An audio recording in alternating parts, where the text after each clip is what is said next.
They say genius is rare. Find it, recruit it, build around it. Our guest calls that a lie. The genius is already in the room. A room is only as safe as it is for the person with the least. She builds for them first. Everyone else can catch up. Hello, friends, and welcome to I Know I Belong When, an innovation, unbiased production where bold voices, curious stories, and authentic impact amplify knowing that you are invited, seen, heard, and needed. Our conversations go from the boardrooms to the break rooms, from the sidewalks to our living rooms, from our relationships to ourselves. We explore the full spectrum of belonging, the joy of being seen, the pain of being left out, and the courage it takes to build spaces where every identity is welcomed, valued, and loved. We also hold space for each of our unique identities to joyfully prosper and thrive. I am your host, Christopher Bylone, someone who believes knowing you belong is a birthright.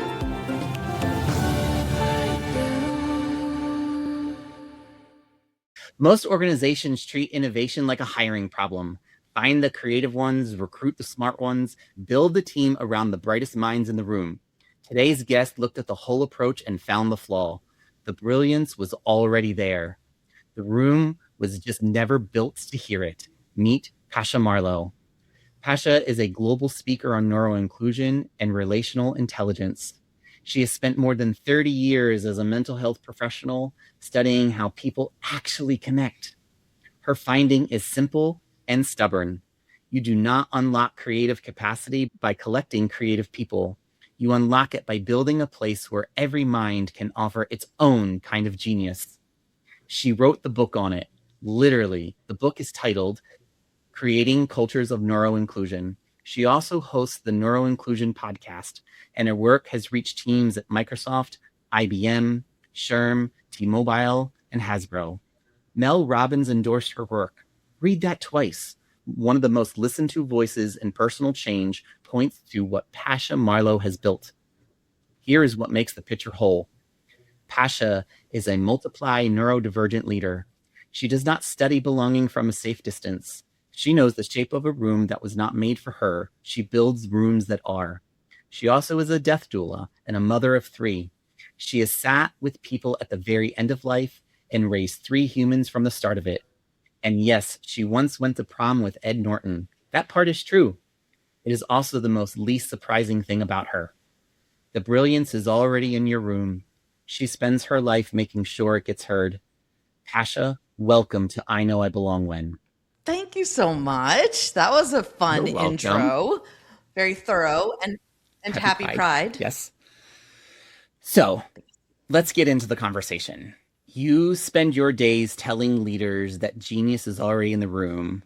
If a listener carries one idea from you into their next meeting this morning, what do you want it to be? That there are multiple intelligences. There's multiple ways to be brilliant and multiple ways to be a genius. There's not one typical way or one quote unquote normal way. All people are geniuses in their own way. We just have to design spaces where people can feel like they can express it or find it. Okay, well, good to know that I'm a genius already, so thank you for that. Everyone is. So on the show, we say names. I'm a stickler about my name. I am always Christopher. I'm never Chris. So Pasha Marlowe, tell us about your name. Where does it come from? What does it carry that a stranger would never guess? It's my actual name because I used to teach yoga and people thought that it was my yoga name. It's my birth name. They're like, oh, made up a name. It has Russian and Turkish origins, which mean leader, which is very cool. However, I was named after a friend of my mother's from Sweden who was a flight attendant. And so that's not that interesting. But what's interesting is for 45 years, I thought they named me after the man named Pasha, Dr. Zhivago. And I always wondered whether or not they wanted me to be a boy and wanted to raise me as a boy. So that was that. It played into my whole identity and gender queering actually all together. It was Oh, interesting that for me. at 45 you realized that you were named after the flight attendant? Uh-huh. Yeah, they had told me a different story up until then. They like Oh, broke it to me. yeah. Well, Weird, huh? that's strange and Yeah. somewhat gratifying, I think. I mean, the Dr. Shivago thing was cool, actually. But yeah, anyhow, I also just really like the Yeah, leader part. I think, So, yeah. having your name mean leader, I think was also very fitting to where you have wound up in your life and what you get to do. So kudos Hmm. to your Hmm. parents in putting you on the leadership path right from birth.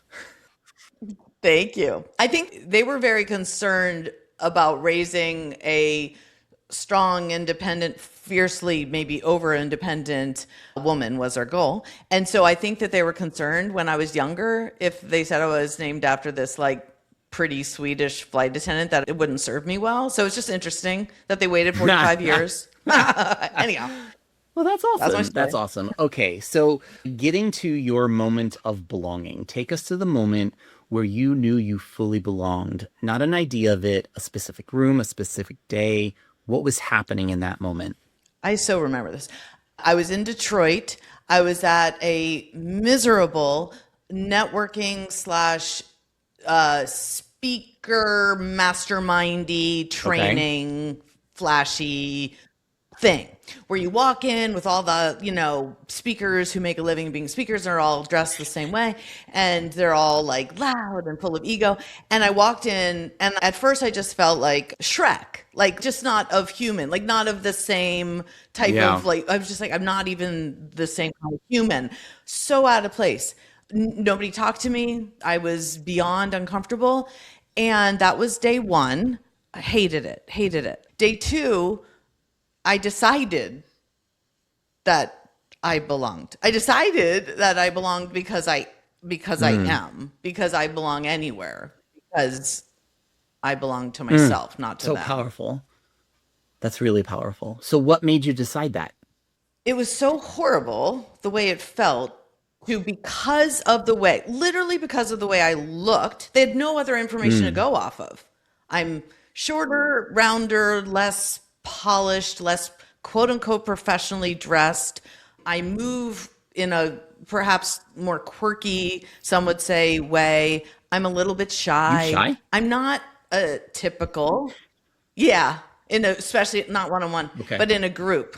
Oh, yeah, interesting. So I just didn't Mm, present like someone who was going to be a mm, professional speaker, or quote unquote successful professional speaker, which meant that I wasn't worthy enough of them talking to me. mm. There's no ROI for them to talk to me and network with me, is what I learned, literally learned after talking to them over the years.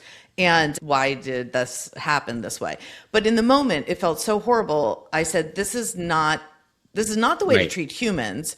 And also, are they right? Like there was a moment where I was like, am I an alien? Or also, am I just not cut out for this career in this field?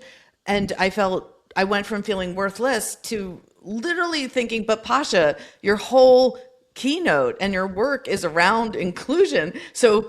So how do we get from feeling like worthless to speaking about inclusion? And I think that in that Mm. middle ground was me finding my own inherent worth, no matter how I Mm. was Really treated. powerful because one of the things I talk about is knowing that you belong to yourself first. And so, how do you make sure that you Yes. belong in here? And because if you don't know that you belong to yourself first, how can you recognize how to demand that you belong every other place? And so, really, Yes. really powerful It, lesson there. So, once you made that decision that you belonged, what was that moment that let you exhale? it was like I actually don't have to mask and pretend and perform and wear the uncomfortable Yeah. shoes and the suit jacket. Like if I belong to myself and not to them, and not try to gain their belonging, then I could actually relax and just be comfortable. And then I was more comfortable in my body the second day. And I actually ended up going on stage and was a perfect, definitely no, but I was myself. Mm. And I, met the people I needed to meet, met the very few friends who I knew would, potentially be friends, and lost everyone else. And that's fine. Like, you Right. lose people when you gain a sense of Yes. inner belonging, right? And you lose the people who don't recognize your worth. And you lose the people that in the past, I was like trying to prove my worth to them. And I'm like, this is BS. I'm not doing that. It was exhausting. And so it was relieving to not prove my worth to Mm. them. I really, really appreciate that because we don't have to prove our worth to anybody else but ourselves. And when we Right. stop trying to prove it to other people, our worth will just be known.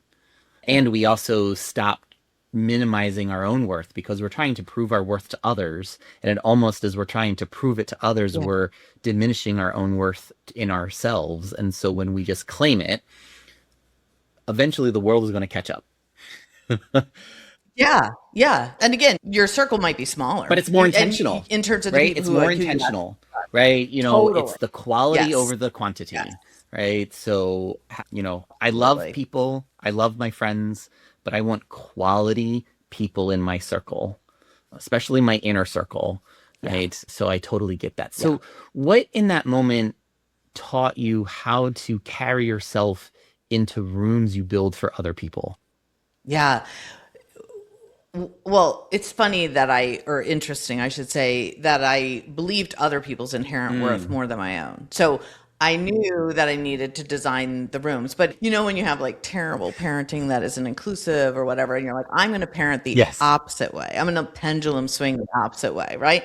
I have had that experience. And it's similarly in this room. I was like, what would I need to do to design this space to offer more belonging for people with Mm. accessibility issues, to offer more belonging with people with sensory issues, to offer more belonging for people who are quiet and shy, to offer more belonging to people who have a disability? And I went through and I was like, not only what I would need, but I went through this list in my head of how would I design an event. And I didn't go and become an event planner, but I did join other speaker communities as their community director to create the space of actual inclusion, or create a space where it would be possible for somebody to feel belonging. Because I don't feel like we create belonging. I don't feel like an organization or a space creates belonging. I think it's the people who feel like they belong because we've created, hopefully, psychological The safety system. and inclusive. Yeah, yeah. So I just designed the opposite. Well, sometimes we just have to say, yep, that's not working, and we're going to do something else. And hopefully that something else is going to work, but we know don't do that because that doesn't work, right? Trial It and does not error is work. this beauty of Exactly. science, right? We know it doesn't work, so try something else.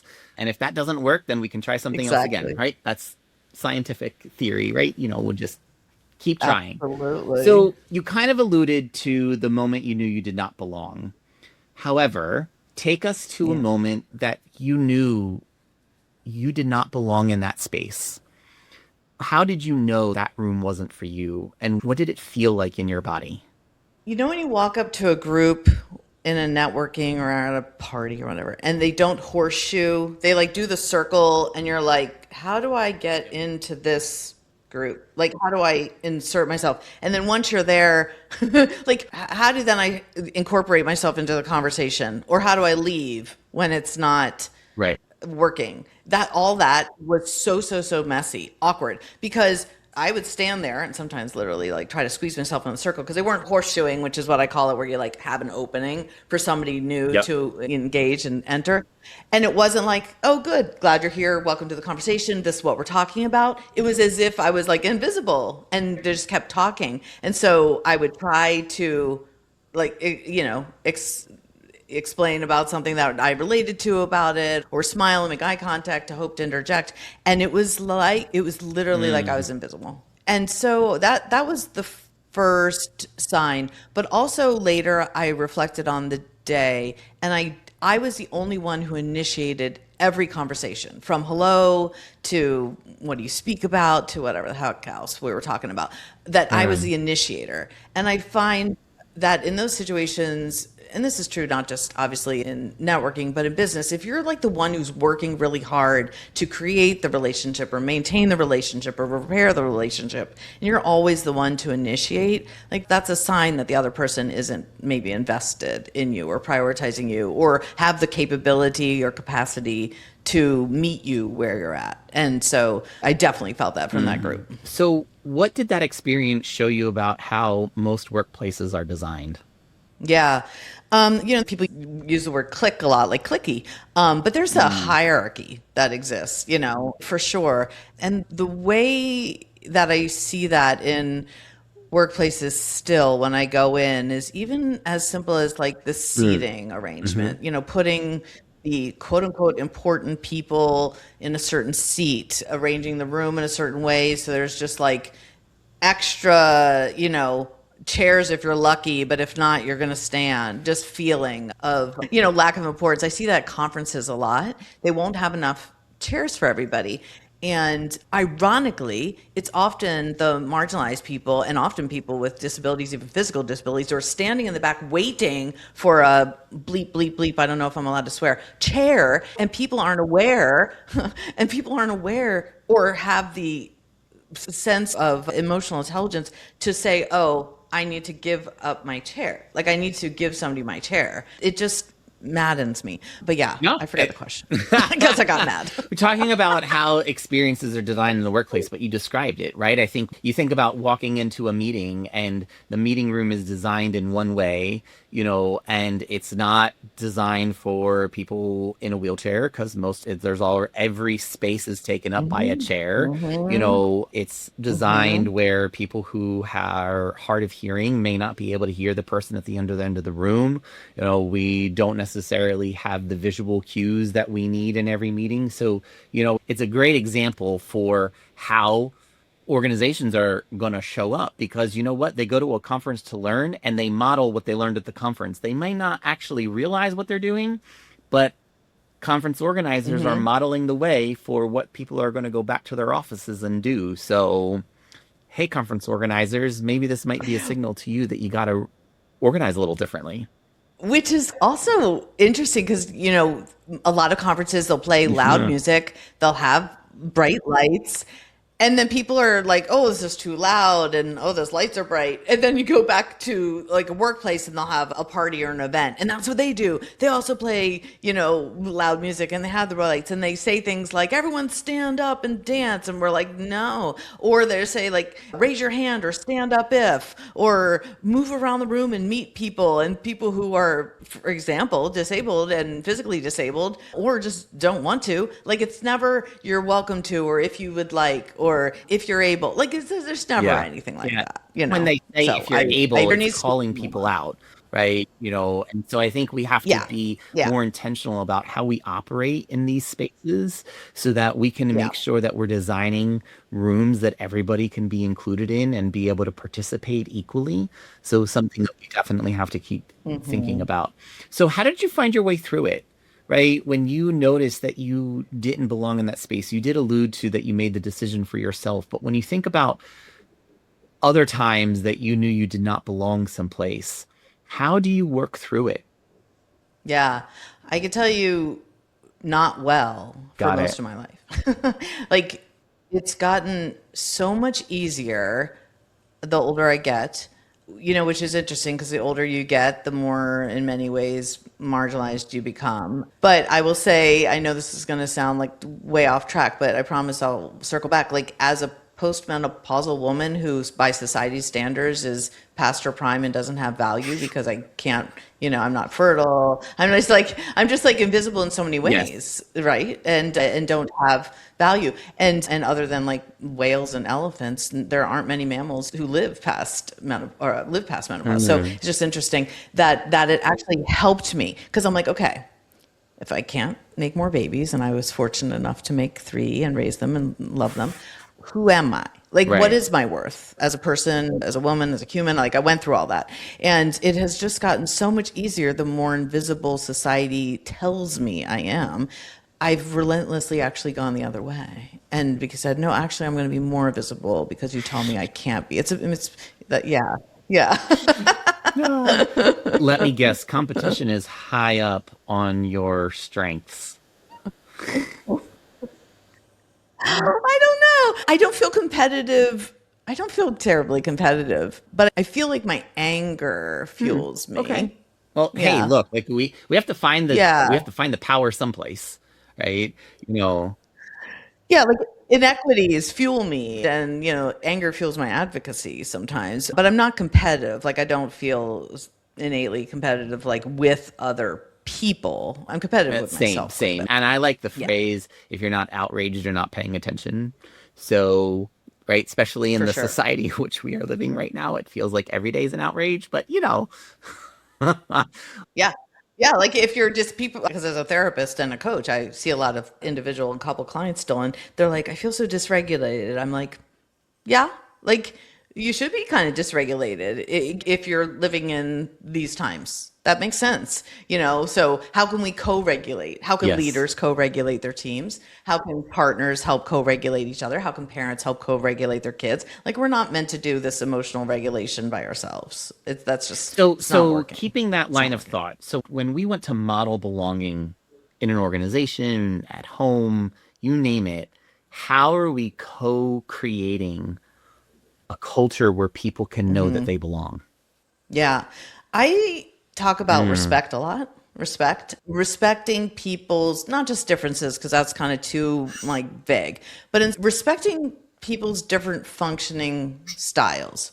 Like people have different ways of thinking, processing, moving, loving, you know, learning, just literally everybody. Like everybody has access needs, support needs, sensory needs, leaders have needs too. Like, so we all have these different functioning styles and noticing which ones we, through stigma and bias and stereotyping, think are lesser than. Like when people say lower functioning, high functioning, which I don't think is good to call people right. out like that because that's a judgment or according to who, right? And so thinking about the idea, and it's hard, and I don't think many people will ever get there where all functioning styles are accepted and maybe celebrated and welcomed. Like it's not going to be the case that we create neuro-inclusive and inclusive in general workspaces across the board because there are people who are ableist and Yes. ageist and sexist and racist and capitalist, and like we're not going to change everybody. So I say, like, what are the signs of an organization where people, you know, could potentially feel included, could potentially, feel that sense of belonging and psychological safety. And to not try to chase, just like I'm not going to chase that speaker group and I'm not going Right. to chase my father, right? I'm not going to chase the people who will never and don't want to get it. They don't want to, evolve. So I'm going to say, okay, how can we attract ourselves and recognize the places that are Mm. showing the learning and the unlearning and the So where did that possibility? practice come from? Yeah. How did you learn to do that? How did it happen? Yeah, partially feeling marginalized and not Mm, belonging, not included, but also, when you truly believe that all functioning styles should be accepted and included and welcomed, you start from a place of humility and empathy and compassion. You start to actually talk to people you wouldn't have normally talked to. And lo and behold, the more people I talk to, the more I learn and unlearn.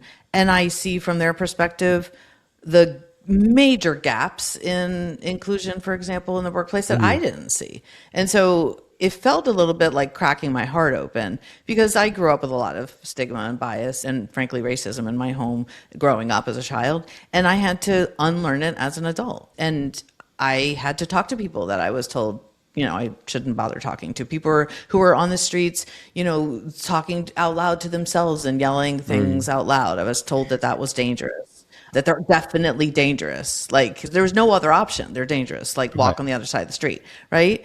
And then I like learned that, hearing voices, for some people it's not negative, for some people it's not scary, for some people it's not a problem, and it's not necessarily Right. anything negative, right? And so it's like, oh, but I needed to step Right. into that and open my heart and be really in that place of curiosity and wanting to Yeah, I unlearn. think it's also really Yeah. powerful and, this part of this active listening in making sure that you're listening to people's lived experiences. I think it's really powerful. Hmm. It's one of the things I talk about where understand somebody's lived experience. Because if you are making decisions about a particular topic and you are not considering the lived experiences of the people that that decision is going to impact, then you're not making an inclusive decision.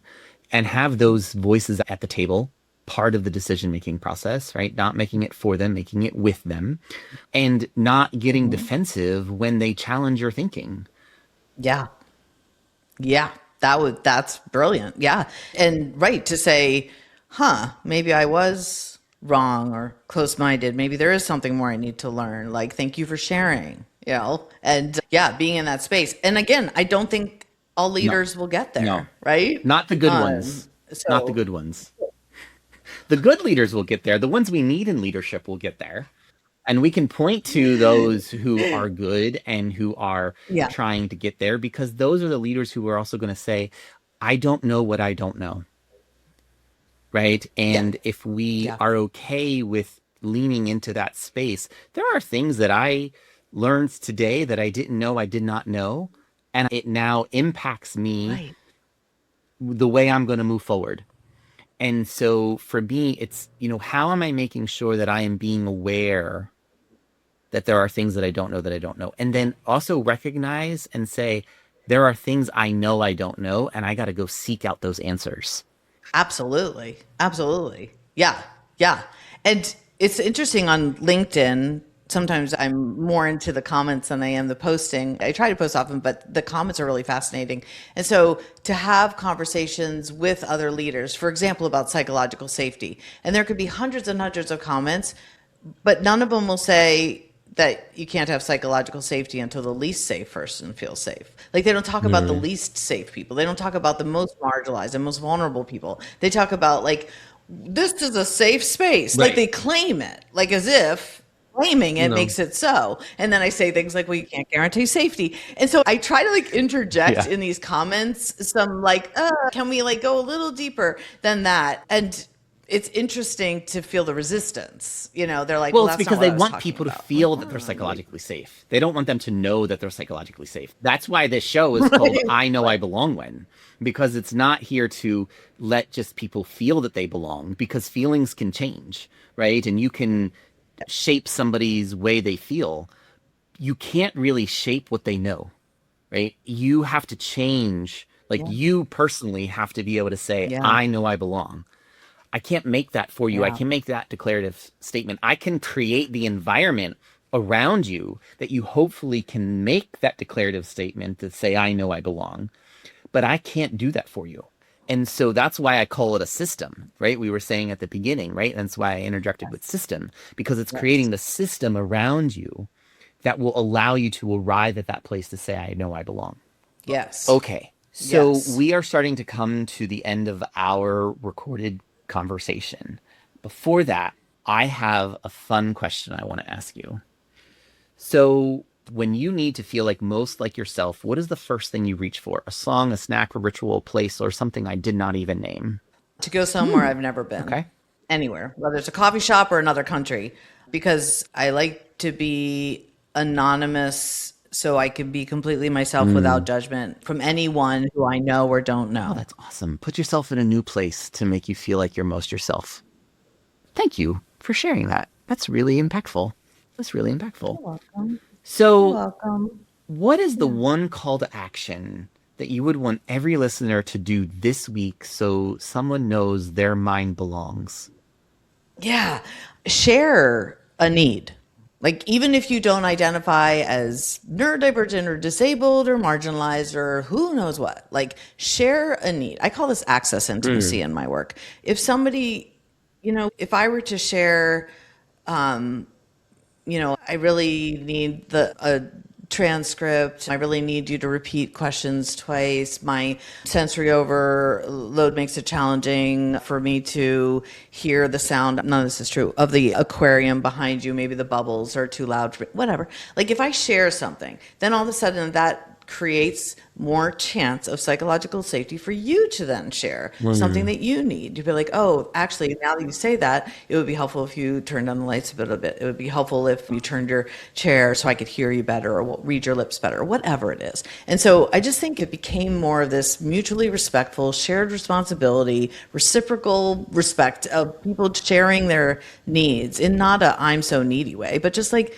that everyone has needs, and like Yeah, and that's somebody okay. might have the And same so need that yeah. you do, but they're just not comfortable asking.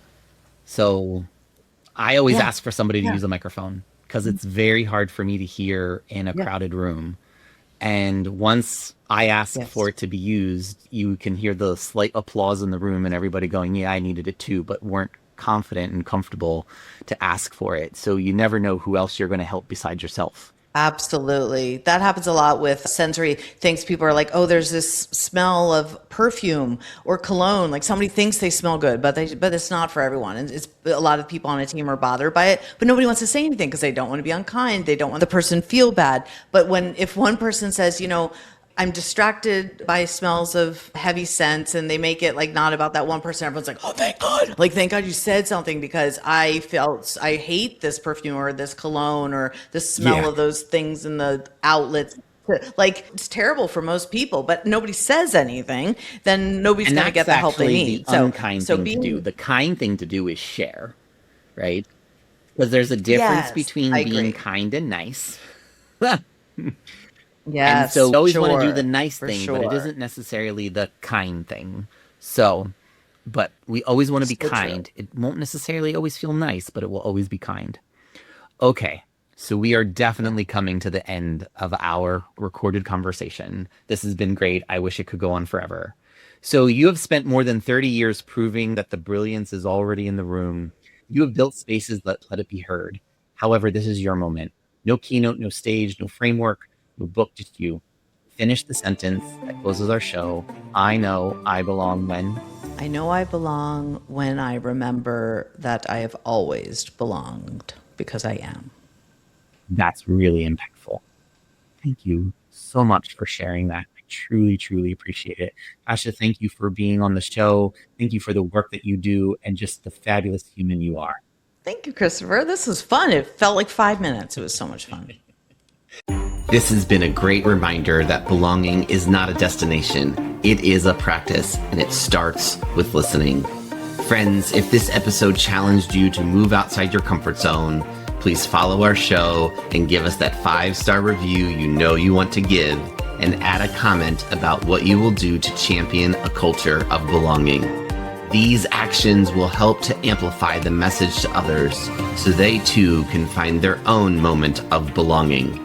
Whether it is navigating the complexities of workplace culture, finding acceptance in a new school, building trust in a local community, or forging identities within our own families, these stories reflect the raw, honest, and unfiltered journeys each of us take every day. And we want to hear from you. Finish the sentence, I know I belong when, and send us a voice note. Your story could open a future episode. Thank you for listening. Know that your bold, authentic self is welcomed, valued, and loved. And until next time, remember, you belong here.